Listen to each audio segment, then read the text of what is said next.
نستغفره ونعوذ بالله من شرور أنفسنا ومن سيئات أعمالنا من يهده الله فلا مضل له ومن يضلل فلا هادي له واشهد أن لا إله إلا الله وحده لا شريك له واشهد أن محمدا عبده ورسوله أما بعد فإن أصدق الحديث كتاب الله وأصدق الهدي هدي محمد صلى الله عليه وسلم وشر الأمور محدثاتها وكل محدثة بدعة وكل بدعة ضلالة. أعوذ بالله من الشيطان الرجيم. بسم الله الرحمن الرحيم. وما كان الله ليضل قوما بعد إذ هداهم حتى يبين لهم ما يتقون. حضار گرامی، برادران نهایت محترم، به سلسله جمعه های گذشته که در مورد موضوع تکفیر بحثی را شروع کرده بودیم، امروز ضوابط کسی را که ما میتونیم کافر بگوییم و موانعی که ما را منع میکنه که کسی را کافر گفتن نتانیم، امیر بیان میکنیم ان شاء الله. موضوع تکفیر بسیار موضوع خطرناک بود، به خاطر که یک حکم شرعی است. کسی را کافر به اعتبار عقل خود یا اجتهاد خود یا قیاس خود نمیتونه کافر بگوید، یا یک موضوعی را اصل ایمان خودشان قرار داده بدون از اینکه الله و رسول الله او را موضوع اصل ایمان قرار داده باشه، خودش امور اصل قرار میده و بعد از او کسی که او اصل ازی را نمیپذیره او را کافر بگوید. این ممکن نیست، بلکه کافر گفتن به یک کسی این حکم الله و رسول الله است. این حکم الله مثل حدود الله است. در کدام جنایاتی که الله متعال خود جزا مقرر کرده او را به نام حدود یاد میکنه، مثلا زنا، حد قذف، سرقه، یا کسی شراب بخوره، مثل که در او حدود شرط است تا وقتی که واضح نباشه گناه از او خیلی واضح، نمیتونی که او را حد بزنی، یا خودی امو کسی که جنایت کرده اعتراف بکنه، اقرار بکنه که من اینمی کار انجام دادم، یا است که شاهدا موجود باشه صراحتا که سری او شخص ثابت بکنه این جنایت، بعد از او را تو حد زده میتونی بنا بر شرایط. موضوع کافر گفتن یک مسلمان بعد از اینکه یک مسلمان یقینا مؤمن است، از پدر و مادر مؤمن تولد شده، نماز میخوانه، شرایط ایمان دش مکمل پوره هست، نمیتونی ایره بکشی تا وقتی که دلیل واضح بالای کفر از او ثابت نباشه. از او خاطر چون این موضوع خیلی خطرناک موضوع بود، نظر به حدیثی که در جمعه اول گفته بودم که کسی به کسی یا کافر بگویه، یکی از این دو شخص مبتلا به این کلمه میشه، به این صفت میشه. اگر به کسی کافر گفته شده بود واقعا کافر بود، خود کافر است. اگر نبود امو کلمه پس رجوع میکنه به شخص خودی آدم. از او خاطر جرأت و شجاعت در مورد کفرگویی بسیار سخت است. علما به این خاطر که موضوع خیلی اهمیت داره برای ازی ضوابط مقرر کرده، موانع را بیان کرده، به این خاطر که مردم جرأت نکنه که هر کس کافر بگویه، به زعم خود فقط تفنگچه را بکشه این کافر است یا مرتد است کشته بروه. این طور نمیشه. علما از نصوص، از آیات و احادیث پیغمبر صلی الله علیه وسلم شرایط و ضوابط هم وضع کردن که اگر این شرایط موجود شد و اینمی موانع موجود نبود، این آدم کافر است. در غیر از او کسی را کافر گفته نمیتونیم. اول شرط ازی کافر گفته نمیتونیم مگر کسی که الله و رسولش او را کافر گفته باشه. ما نمیتونیم، قیاس نمیتونیم، به عقل خود کسی را کافر گفته نمیتونیم. کسی را کافر میگیم که الله و رسول الله او را کافر گفته. اول شرط است. به خاطر ازی مثل که یک کسی را متصف به ایمان و اسلام ما میکنیم، او را مؤمن و مسلمان میگیم، این را به رأی و عقل خود نمیتونیم مسلمان و مؤمن بگوییم. یک آدم حساب و کتاب خیلی خوب یاد داره، دکتری خیلی خوب قوی است و تو میگی که خب مسلمان است. اسلام برای خود شرایط داره. یک دکتر خیلی دلسوز است، حتی در محل جنگ کشته تو را، زخمی تو را به اندازه قربانی میده که حتی خونی خود برات میده، اما تا وقتی که شرایط اسلام پوره نکرده باشه او را مسلمان گفتن میتونی. یک آدم نصرانی را کسی بگوید که بسیار اخلاقی خوب داره، بسیار معاشره و زندگی خوب امرای ما داره، این را ما مسلمان و مؤمن گفتن نمیتونیم. که با تأسف امروز یک تعداد مردم زمانی که در غرب میره و نظر به مو قوانین و ضوابط ساختگی خودشان که و پابندشان است، معتقد به او قوانین خود است و پابند به او قوانین خود است، تو قوانین مراعات میکنه، یک روپه حق تو را نمیخوره، تو میگی که نعوذ بالله از این مسلمان که او کفار خیلی خوب است. این گپ غلط است، این نادرست است. این عملش خوب گفته میتونه که بله وفا به عهد میکنه یا حق تو را نمیخوره، اما مطلقاً گفته نمیتونه که از مسلمان که او خیلی خوب است. و از وجود الله منکر است، و از قانون الله منکر است، و از دعوت انبیاء علیهم السلام منکر است. تنها با یک عمل جزئی یک انسان مسلمان شدن نمیتونه. از او خاطر اینجا عقل تو خطاست. شریعت برای از اینکه یک آدم خوب شوه، مؤمن و مسلمان شوه، شرایط وضع کرده، حدود وضع کرده، ضوابط داره. این همی قسم یک کسی را کافر گفتنم به عقل خود نمیتونه. اول شرط امی است، اول شرط امی است که الله و رسول الله او را کافر گفته باشه. نمیتونم ما تنظیم جور بکنم، در تنظیم خود یک اصل مقرر بکنم و بعد از او بگویم که نمی اصل اگر کسی قبول نداره او کافر است. این اصل ساخته خودیت است. به اصل ساخته خود اگر کسی انکار میکنه این کافر نمیشه. کافر به نزد الله و رسول الله هست. اول شرط امی است، چرا که یک حکم شرعی است، از جمله احکام شرعی است، در شریعت برای ازی ضوابط و شروط موجود است. دوم، تکفیر دو قسم است. علما نظر به نصوص از آیات و احادیث پیغمبر استنباط کرده که کفر، لعن، وعیداتی که آمده در حق یک کسی این دو قسم است. یکی در حق معین است و یکی در حق مطلق است. در حق معین این مانا که یک شخص موصوف به یک صفت میشه، عمل کفری را انجام میده یا قول کفری میگه، در این صورت آیا تو اطلاق کفر سرش کرده میتونی یا نمیتونی؟ به این خاطر شرایط موجود است، موانع موجود است. بعد از اینکه شرایط تحقق پیدا کنه و موانع دور باشه، کافر گفته میتونی، در حق شخص معین دیگه نمیتونی. یکی مطلق است. مطلق است که به یک فعل کفر گفته شده و جماعتی که نمو صفت داره، مجموعی جماعت کفر یا لعن یا وعید که در قرآن آمده ورش گفته میشه، این را کفر، حکم کفر بالای مطلق میگه. چرا این تفکیک علما کرده؟ دلیل داره بری خود؟ بله دلیل داره. حدیث بخاری است، عمر ابن خطاب رضی الله عنه روایت میکنه، میگه در زمان پیغمبر صلی الله علیه و سلم یک شخصی بود نامش عبدالله بود و ملقب به حمار بود. حمار مرکبه میگه، لقبی از این آدم حمار مانده شده بود. پیغمبر علیه السلام از زیاد میخندانید وقتی که می آمد، سخنایی میگفت که پیغمبر صلی الله علیه و سلم میخندید. خندانیدن دو قسم است. یکی خندانیدن در داخل چوکات، سخنی را بگویی که از شریعت، از حدود شریعت نمیبراید، خب کسی از سخن تو خوش میشه، این جایز است. یکی خندانیدن شبکه های شیطانی است که طور مردم در لغت عربی ضحکه میگه، چیزای دروغ و ناروا و نادرست جمع میکنه صرف به خاطر که مردم بخنده بخنده بخنده. حالی امروز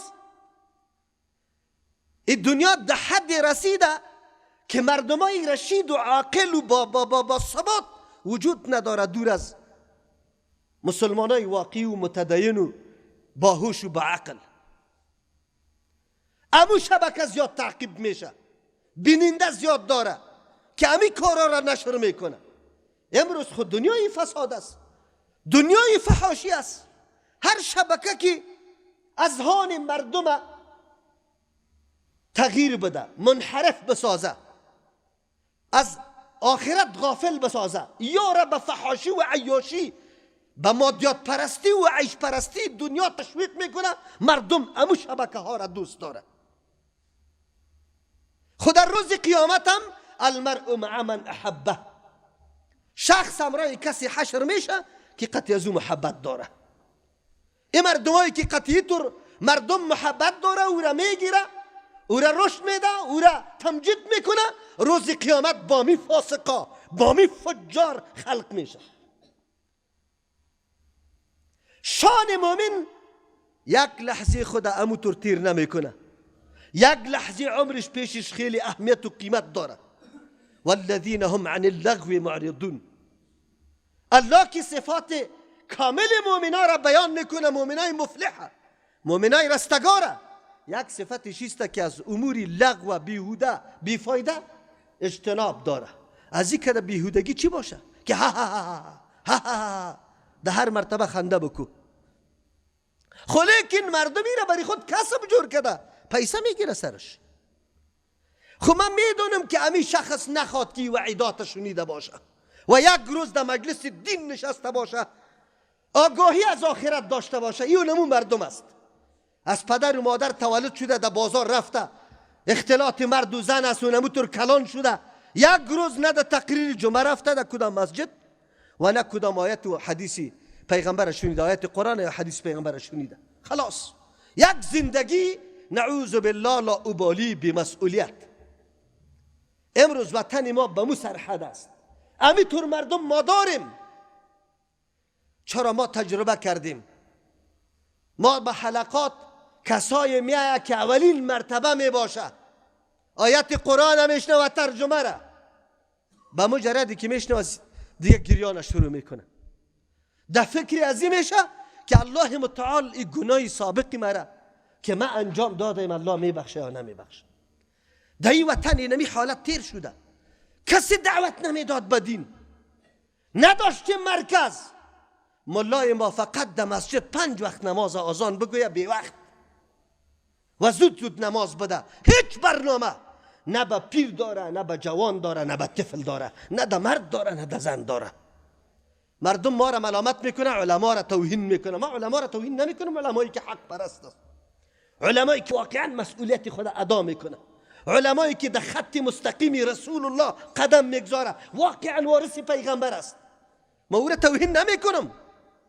ما امو علم نماها را که لباس سفید ریشی دراز گذاشته ولی در کل عمرش یک طفل از پیشش خیر ندیده، یک مسئله حق از دهنش نمیبراه.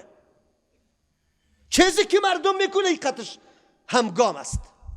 ما اونمون ملاها را میگیم این ملت ضرورت داره، این مردم ضرورت داره، به فهم ضرورت داره، بشناس آخرت چی است.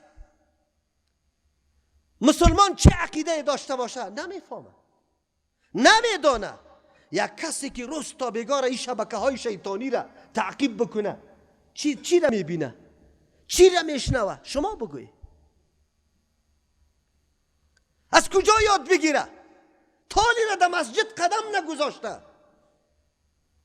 معلم مکتب در پیش ما آمده وضو را یاد نداره. معلم مکتب تا آلی الله اکبر یک نمازم نخوانده و خودش معلم مکتب است.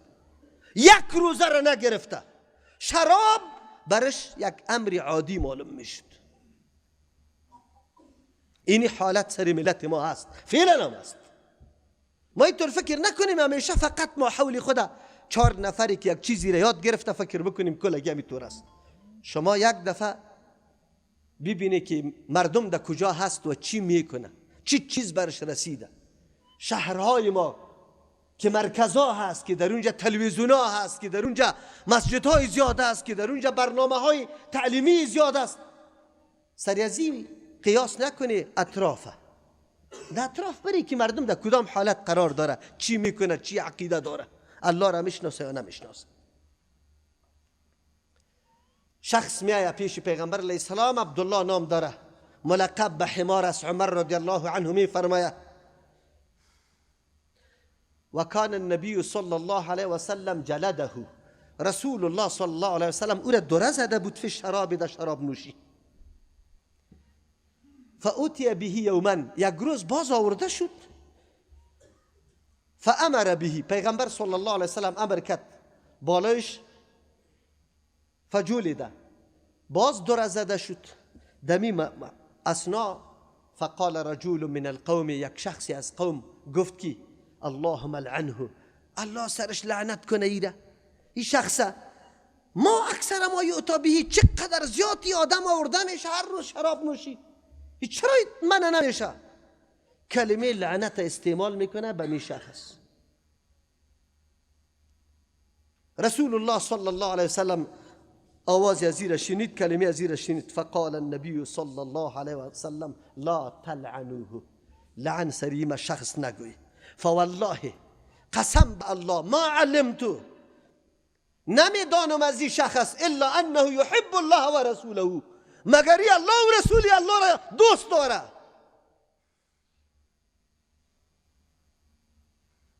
لعنت نگوی.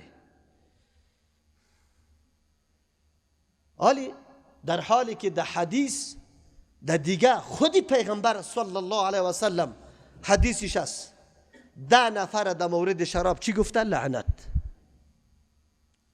10 نفر در مورد شراب لعنت گفته. کدام کسا؟ کسی که شراب جور میکنه.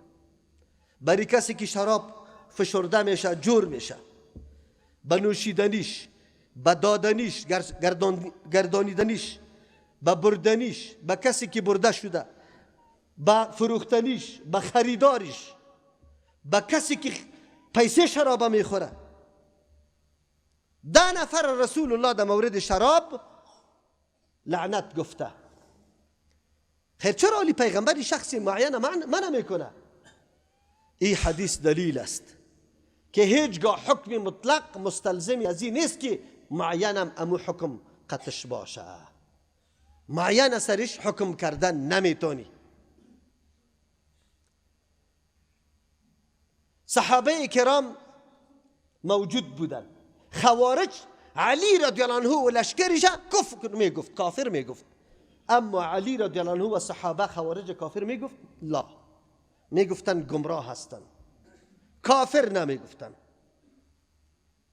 بعد از او سلف ما، از احمد ابن حنبل، از امام شافعی، از حسن بصری، از ابراهیم نخعی رحمت الله علیهم، کلشان این نقل شده. در مورد حجاج ابن یوسف برش گفت که لعنت گفته نشه بالای حجاج.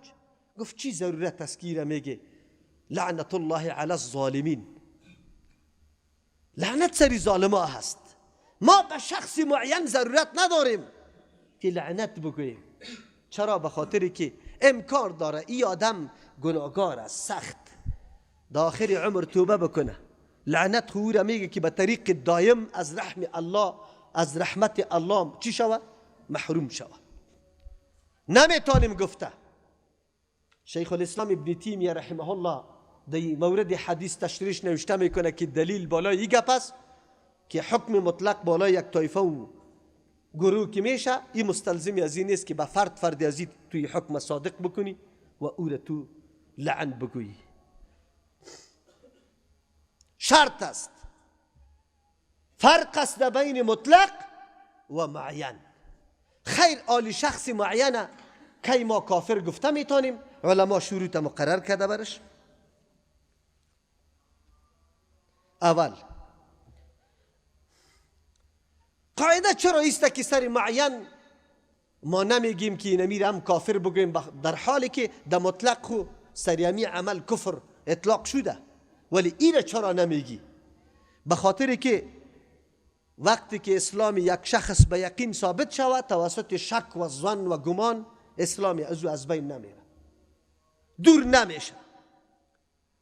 پس از اینکه حجت قایم شود، شبهت دور شود، بعد از تو میتونی ایره کافر بگویی. تا که حجت قایم نشده، شبهت دور نشده، نمیتونی. مثال، یک آدم به این گمان خودش که من الله را از مکان منزه میدانم، مثل که آلی در بسیار کتابای اهل سنت و الجماعت امی موجود است. در کتابای در مدرسه ها ما امی را میخواندیم، شرح عقاید نصفی است. اونجا میگه لا مکان له، الله ذاتی است که مکان برش نیست. با این عقیده که مکان برش نیست، ی آدم انکار از فوقیت عرش که الله سر عرش است، از فوق بودن عرش منکر میشه. امیال فعلا عام مردم و ملاها را شما سوال بکنی، براتون میگه الله لا مکان است، اگر بگویی سر عرش است منکر میشه، انکار میکن. حالان که این گپی کیست؟ گپی الله است. الرحمن علی العرش استوا. لازمی این گپ اگر کسی انکار از فوقیت الله بالای عرش بکنه، لازم قطعی از این چیز تکذیب الله و تکذیب رسول الله. رسول الله میگه که الله این الله، از کنیزک سوال میکنه، کنیزک دست بالا میبره. یک آیت نیست، یک امنتم من فی السماء ان یخسف بكم الارض الیه یصعد الکلم الطیب. آیت هست، اما این آدم به گمان خود تنزیه الله را میکنه، الله را از عیب، از هر قسم عیب و نقصان پاک میدانه. از فوقیت عرشم این آدم منکر میشه. میتونی کافر گفته؟ لازم خویسته که از آیت قرآن منکر است، تکذیب الله را میکنه، تکذیب رسول الله را میکنه. نمیتونی کافر گفته تا وقتی که این آدم سری خود لازم کنه که بله از اینمی گپ سر من اینی گپ لازم میشه، بله من میپذیرم امی گپم. تو که برش بگویی که تو اگر زی منکر شوی، تو تکذیب الله و رسول الله را کردی، و بگویی که بالکل تکذیب الله و رسول الله شو، نعوذ بالله ما میعقیدیم است، او وقت باز کافر گفته میتونی، در غیر از اون نمیتونی. در حالی که سخنش لازم بود. لازم سخنش چی بود؟ که نعوذ بالله که الله را تکذیب کرده و رسول الله را تکذیب کرده. متوجه باشی موضوع کفر فتوای هر شخص نیست که تنها یک خط عربی را یاد گرفته امروز از همی جیب کشیده را ایسته سری هر کس زده را ایسته. به الله قسم به خاطر دلسوزی میگم، به خاطر دلسوزی میگم که نکنی، خدا برباد نکنی، خودت تباه نکنی. شما مفتی نیستی، دعوتگر هستی. شما قاضی نیستی، دعوتگر هستی. شما فیصله کرده نمیتونی و فیصله را که تعلق به الله و رسول الله داره. شما بسیار حاجتمند هستی که الله براتون هدایت کنه. سوال از الله بکنی که قول و عملتون ثواب بیا، درست بیا، آدم خطا نشود. ببین اینجا میتونی کافر گفته؟ نمیتونی. علما شرایط وضع کرد. یک شخص معین کی کافر میگی؟ هرگاه از قول یا عمل یک شخص معین ایطور چیزی ظاهر شود که دلالت بالای کفرش میکنه و امور لازم هم کرده سری خود که بله اینی را ما سری خود لازم کرده، اونو وقت اینی شرط است، اونو وقت تو را کافر میگی. اگر یک آدم سخن میگه، عمل از پیش صادر شده که دلالت بالای کفر میکنه، لیکن این آدم التزام نکرده، نمیشه. این را کافر گفته نمیتونی. دلیل الله متعال میفرماید اعوذ بالله من الشیطان الرجیم یا ایها الذین آمنوا لا تقولوا راعنا وقولوا انظرنا واسمعوا. الله متعال چرا منع میکنه صحابه کرام؟ راعنا کلمه را برای پیغمبر دیگه استعمال نکنه، به خاطر که اگرچه شما معنای درستی از او را اراده و قصد کردی. چرا؟ راعنا به معنای لحاظ کردن میاد. ای پیغمبر لحاظ ما را بکو، سخن آهسته بگو، لحاظ ما را بکو، سخن تکرار کو تا اصل مطلب و مفهوم ما بدانیم. اما دشمن، یهود، منافقین از این کلمه دیگه معنا گرفتن، از رعونت گرفتن به معنای حماقت است. نعوذ بالله. ای احمق ما، یا ایشا حذف میکردن راعینا، چوپانی ما.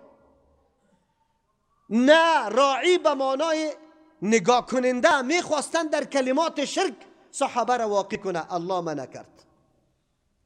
صحابه قصد نکرده بودن از کلمه که استعمال میکردن که نعوذ بالله این معناهای دیگه اراده شوه، معنای حماقت و معنای چوپان و معنای نگهبان. لازم قطعی ازی میشد. این کلمه این معنا را مطلبش بود، خود صحابه سری خود التزام نکرده بود. به این خاطر که آینده موقع داده نشوه برای کفار که اینطور کلمه نادرسته استعمال بکنه در حق پیغمبر، صحابه منع شدن در جای راعنا کلمه انظرنا را استعمال بکنی. آلی لازم قطعی کلمه، یک کلمه که چند معنا داشته باشه وقت بگویی امو معناها قطعش لازم است. چرا امو کلمه امو معانی را داره اگرچه تو قصد نکرده ای. چون که قصد نکرده ای از امی خاطر تو را حکم کرده نمیتانیم. عبد النبی دو معنا داره، بنده پیغمبر، غلام پیغمبر. اگر معنای غلام بگیریم هیچ محظوری نیست، هیچ ناروایی نیست. کی نیست که غلام پیغمبر خدمتگار پیغمبر نباشه؟ کل ما غلام پیغمبر نیستیم. الله اینطور حالت به کسی نصیب بکنه. این به کی نصیب میشه؟ که خدمت پیغمبر صلی الله علیه و سلم بر ما نصیب شوه. لیکن چون که معنای غلط بود قطعش لازم قطعی کلمه معنای غلط می آمد، تو قصد نکرده بودی، از امو خاطر تو مشرک گفته نمیتونیم تو را که تو حتما مشرک شدی. چرا که عبد النبی گفتی؟ وگرنه قطعی کلمه خو لازم بود. قطعی کلمه عبد لازم قطعش بندم بود، مثل که غلام بود بندم بود، همین معنا را ارائه میکرد. لیکن تو را ما مشرک نمیگیم به خاطری که تو سری خود التزام نکرده ای که بله ما اراده کردیم که از کلمه عبد معنای چی را بگیرم؟ عبد و بنده را بگیرم. اینطور نکردی. دیدی که از یک چیز وقتی بگویی چیزی دیگه لازم میشه خراب، لیکن سری تو حکم نمیشه به خاطر که سری خود التزام نکردی. تو سری خود لازم نکردی، لازم میشه خود لازم میشه خود تو لازم نکردی، از او خاطر حکم سری تو نمیشه. این در صورتی است که هرگاه کلمه یک قول یک عمل هر احتمال کفر داره و احتمال غیر کفر داره.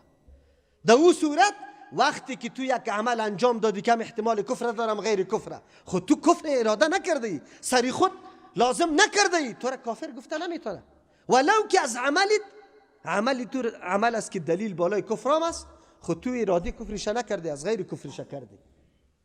معلوم شد که هرگاه از یک سخن انسان، از یک عمل انسان یک امر ناروا و نادرست لازم میشد، تا وقتی که تو التزام نکردی سری تو لازم نمیشه و حکم سرت نمیشه.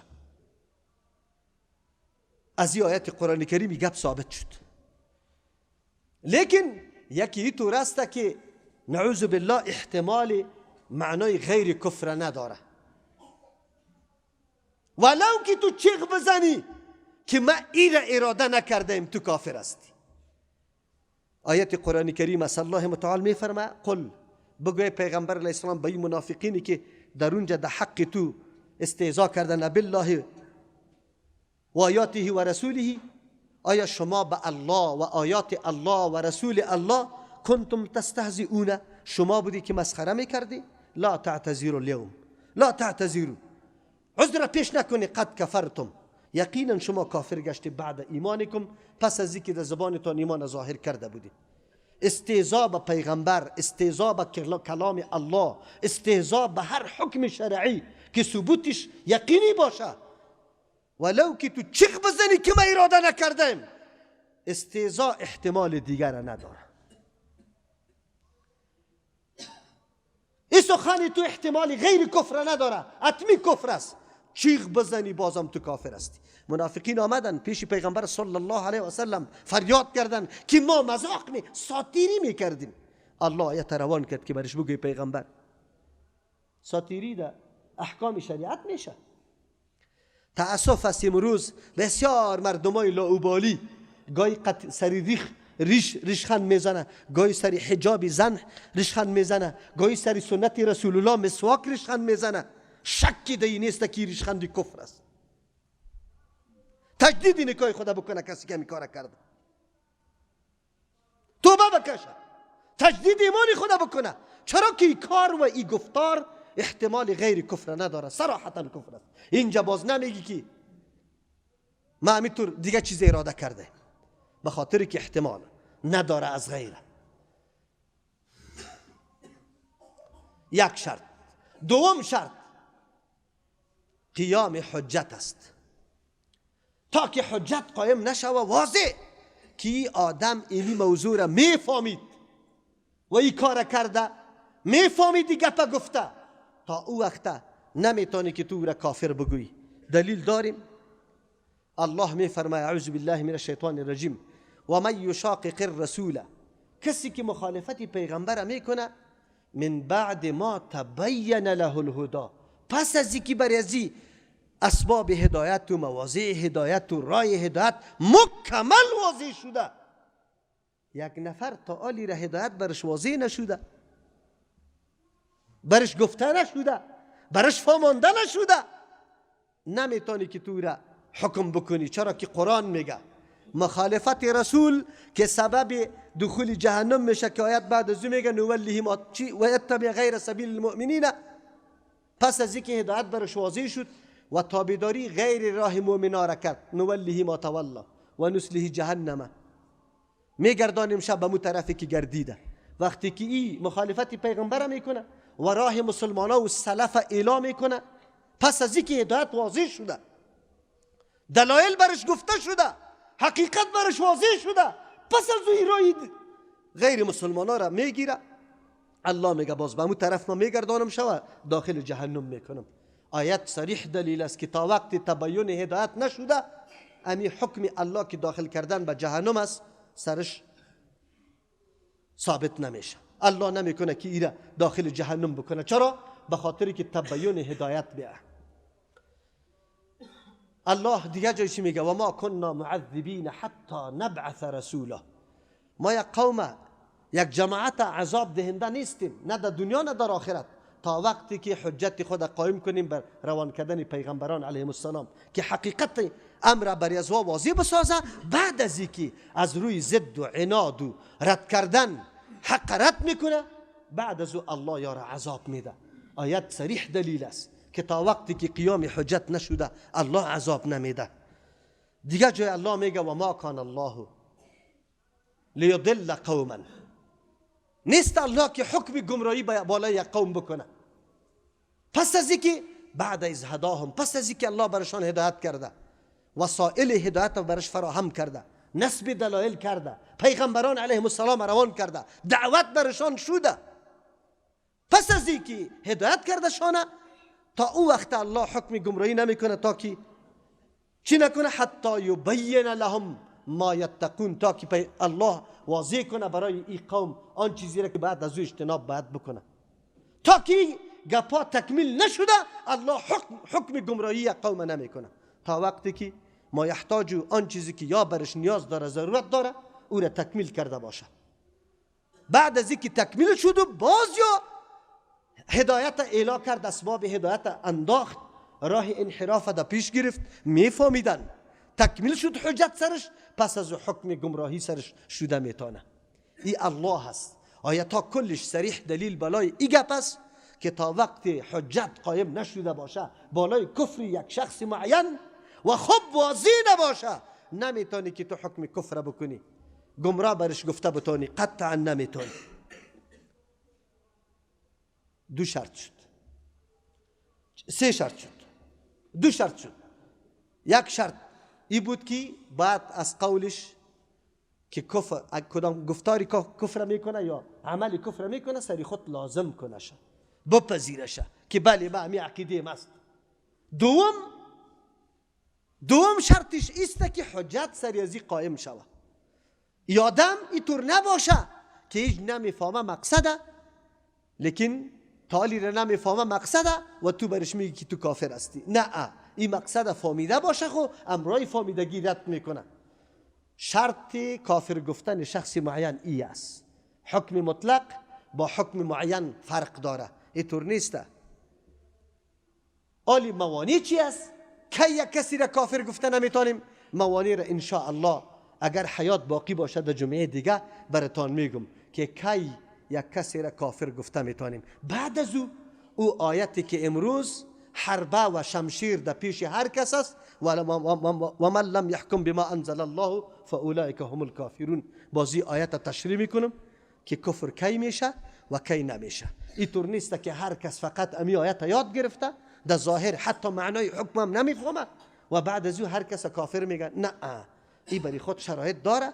پیش ثابت کرده بودیم که کفر دو قسم است. یکی کفری است که از ملت اسلام آدم خارج میکنه، یکی کفری است که از ملت اسلام آدم خارج نمیکنه. او را کفرن دون کفرن میگیم و این موضوع بسیار مهم است. به خاطر از این مهم است که خود نجات بدیم از این فتواهای دروغین و غلط نعوذ بالله، در مقام شارع خود قرار بدیم که حکمی که الله و رسول میکنه در قایم مقامش ما خود جور بکنیم که من این حکم میتونم، از این خود نجات بدیم. دومیست سبب بدنامی یک طایفه نشوه، یک جماعت نشوه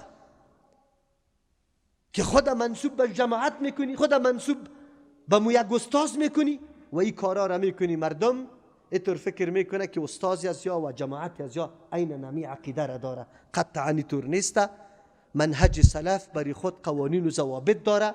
این فتواها را در دست هر کس و ناکس نداده تا وقتی که حکم شرعی با دلیل کفر یک کسی را ثابت نکنه. کسی حق نداره کسی را کافر بگویه. الله متعال بکنه که ما واقعا چون که در هر امر تابع شریعت هستیم، در اینجا هم تابع شریعت باشیم.